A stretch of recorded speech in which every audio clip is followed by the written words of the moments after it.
In fifth grade, I was heartbroken because my dad didn't pick me up from school. It was a Wednesday, so it was one of those days where my dad had to pick me up because my parents were divorced, and he didn't.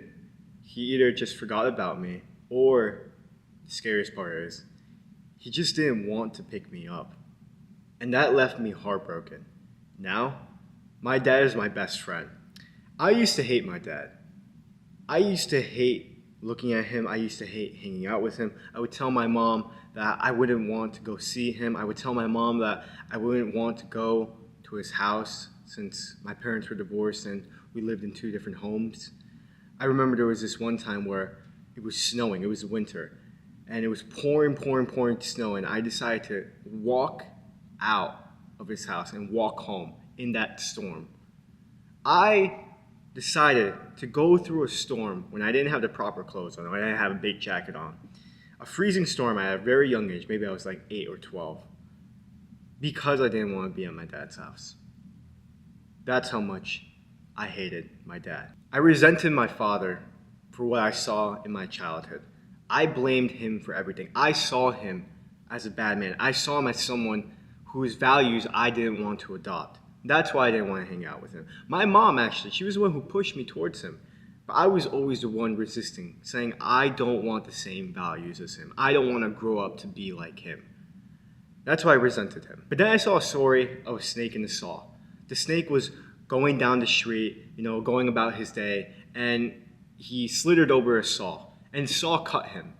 Instead of the snake going about his day, the snake wrapped itself around the saw, tighter and tighter, until eventually it killed itself. The moral of the story was, if the snake just let go of the saw, he would have been healed and he would have been fine. But instead, he decided to hang on to his saw, wrap itself around it, bled out, and killed himself. In that moment, when I saw that at 15 years old, I realized that I was a snake. I was the one holding on to the pain of my childhood. And not only was it hurting me, it was also hurting my father.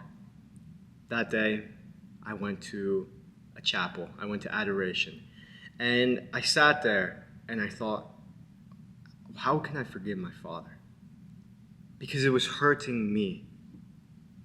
So after contemplating and thinking about the pain that he put me through and how I need to let that go, I called him. I told him to come to my mother's house.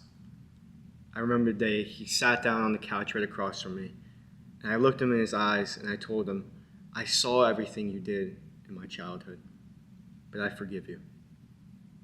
It doesn't matter if you don't accept my forgiveness or apologize to me. That's not what I'm here for. I'm here to tell you you're forgiven. Fast forward 3 years later, my father is my best friend. I love him with all my heart, and he's the greatest father I could ever have. Would that have happened if I forgave him? Probably not. But even if the person in your life you need to forgive doesn't change, if you hang on to that hurt, you will be exactly like the snake, hanging on to the pain, and it will only hurt you. If nothing changes, if the person who you need to forgive doesn't change, it doesn't matter. It's about, in this moment, you have to be a little selfish. It's about yourself. It's about not holding on to that pain and letting it continuously hurt you, despite the event being in the past. And as a plus, there's an opportunity to have this euphoric moment where my dad loves me and I love my dad. I never thought I would be in this moment where I say I love you to my dad and he says I love you back. It hit me the other day. I call him often, and at the end of the call, as with most people, I say I love you. And I started that recently, and it was only up until a month ago where he started saying I love you back. And the moment he said that, I knew I had to make this video. Because 5 years ago, if you were to tell me that I could be in a position where I'm in a loving relationship with my father, I wouldn't have believed you. I wouldn't have wanted that. But I tell you, if you don't forgive the person, it doesn't have to be your father. It can be your mother, father, brother, sister, a stranger, someone who has hurt you in the past. If you don't let go of that, it will always eat you up inside.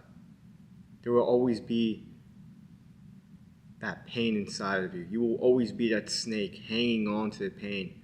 And eventually, you'll die. Not actually, but you'll end up killing someone else. You'll end up hurting someone else.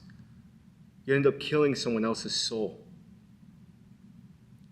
Let's move beyond the physical here and look at the spiritual. Think about it. Most of us want to become parents. Most of us want to have children and loving family.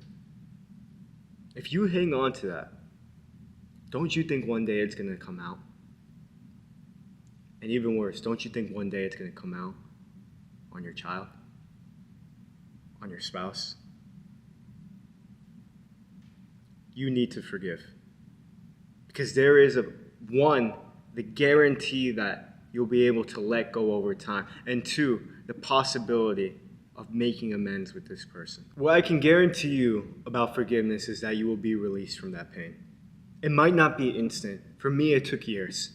But eventually, you will get to a point where if you think about what this person did to you, you will not feel that emotion of pain that you feel when you think about it right now. For me, it was thinking about my dad and associating him with my childhood and all the negative feelings that came to it.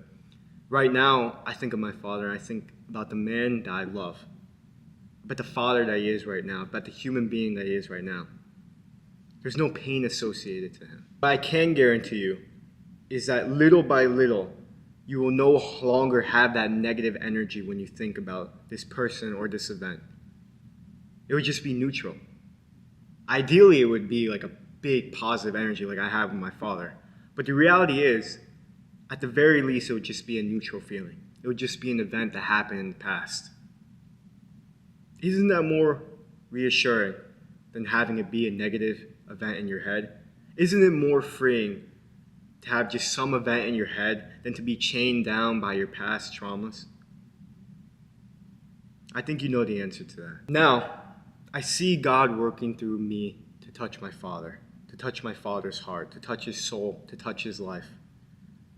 Because I forgave him, now, not only am I free from that, but he is free from that. And he and I both have the opportunity to get closer to God. Because forgiveness is a sign of God's love. We are called to forgive. And because I forgave him, now he is able to find God's love. It might not be perfect, and the reality is it's not perfect. But little by little, in God's time, because I forgave him, he will be able to see God. Isn't that beautiful? That towards the first half of my life, I didn't want anything to do with him. Now I love him so much that I want him to see God. That I want him to rejoice in heaven with me and all my family members. Just because I forgave him. If there's someone in your life that you need to forgive, what I would tell you is do one of three things. Talk to a priest or a spiritual mentor or someone in your life that knows you and knows the situation you're going through. I would do the first one because the first one is grounded in God more than any one of these two. If I were to go back, I would have talked to a priest one-on-one, explaining my ideas, explaining my thoughts, and ask for help. Because a lot of times we don't ask for help, but we should. There are people grounded in God who want to help us, who love us, who want to give our all to us. I would mainly focus on talking to a priest because that way you can get closer to God. That way you're not chained by your fears and any traumas that happened. Another actionable step I would do is think about the snake in the saw. Are you the snake in this story? Are you the snake who slithers by to the saw after it gets cut and heals? Or are you the snake who wraps yourself around the saw, hoping to get revenge in one way or another, not letting go of the pain? Reflect on that. Who are you in this story? Do you even relate to this story? Can you see yourself in the snake's shoes? or not. More often than not, we lean towards the snake. Forgiveness is a path to God. I hope that you feel the love I feel towards my Father. I hope that God works through you so you might have the courage to forgive whoever has put you in pain. Forgiveness is a path to God for you and for the person that you need to forgive.